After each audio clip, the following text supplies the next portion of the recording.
हम जानेंगे UP board मंजरी book से क्लास 7 हिंदी चैप्टर 2 का सारांश और उसके कुछ प्रश्नों के उत्तर, जिसका शीर्षक है राजधर्म। बच्चों, महात्मा बुद्ध का जन्म 563 ईसा पूर्व शक गणराज्य में कपिलवस्तु के निकट लुम्बिनी नामक स्थान पर हुआ था। जातक कथाओं में बोधिसत्व के नाम से विभिन्न रूपों में उनके पूर्व जन्मों का उल्लेख किया गया है। प्रस्तुत पाठ राजधर्म में ऐसी ही एक जातक कथा दी जा रही है। इस कथा में बताया गया है कि किसी राज्य का राजा जैसा आचरण करता है, उसका प्रभाव उस राज्य की प्रजा के साथ संपूर्ण पर्यावरण पर भी पड़ता है। बच्चों, इस पाठ की शुरुआत हम यहां से करेंगे। जातक कथाओं में महात्मा बुद्ध के पूर्व जन्म की घटनाएं कहानी के रूप में वर्णित है। इन कथाओं में महात्मा बुद्ध को बोधिसत्व के रूप में संबोधित किया गया है।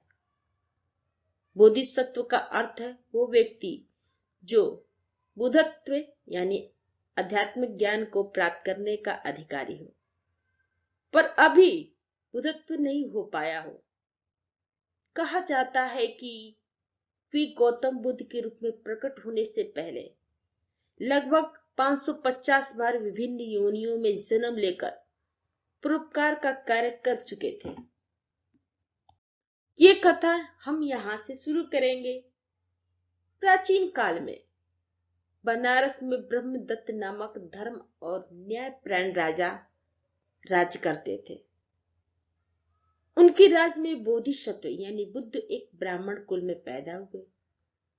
वो हिमालय प्रदेश में तपस्या में लीन रहते थे। राजा ब्रह्मदत्त विवेकशील थे। राज्य में कोई ऐसा व्यक्ति ना था जो उनका दोष बताए। एक दिन राजा घूमते हुए हिमालय प्रदेश बोधिसत्व के आश्रम में पहुंचे। उन्होंने बोधिसत्व को प्रणाम किया और चुपचाप बैठ गए।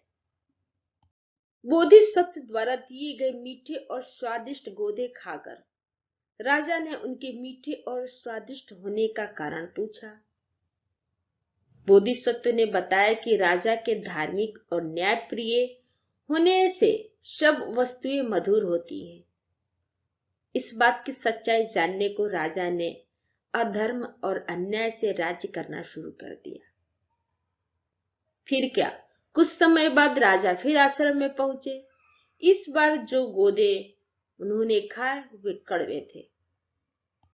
बोधिसत्व ने इसका कारण राजा का अधार्मिक और अन्यायी होना बताया। राजा के कुमार्ग पर चलने से प्रजा भी वैसा ही करती है।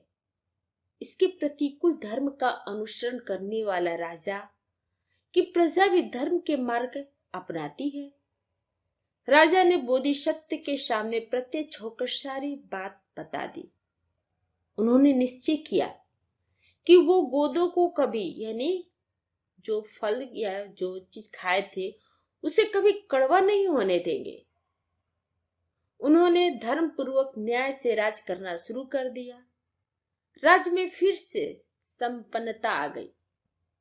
बच्चों, इस पाठ के कुछ कठिन शब्दों के अर्थ जानेंगे, जैसे न्यायपरायण मतलब न्याय में लगा हुआ, शिल्प मतलब कला आदि कर्म, प्रोज्य मतलब संन्यास, विवेकशील मतलब विचारवान, अंतःपुर मतलब रनिवास, दुर्गम मतलब जहां पहुंचना कठिन हो, सुरवय मतलब रमणीक, भंते मतलब बौद्ध धर्म में मान्य पाली भाषा का आदर सूचक शब्द, ओज मतलब कांति, जिज्ञासा मतलब जानने की इच्छा, अनुसरण मतलब पीछे चलना, संकल्प मतलब दृढ़ निश्चय।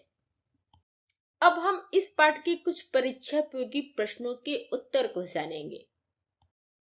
इस पाठ से पहला प्रश्न है, ब्रह्मदत्त नामक राजा क्यों प्रसिद्ध थे? तो इसका आंसर है, राजा ब्रह्मदत्त अपने धर्मप्रियता और न्यायपरायण शासन के लिए प्रसिद्ध थे। सेकंड प्रश्न है, राजा ब्रह्मदत्त वेश बदलकर क्यों घूमते थे? तो इसका आंसर है, राजा ब्रह्मदत्त वेश बदलकर यह जानने के लिए घूमते थे कि उनकी प्रजा दुखी तो नहीं है, सारा कुछ अच्छा चल रहा है। और ठीक चल रहा है, इसलिए वो वेश बदलकर घूमते थे।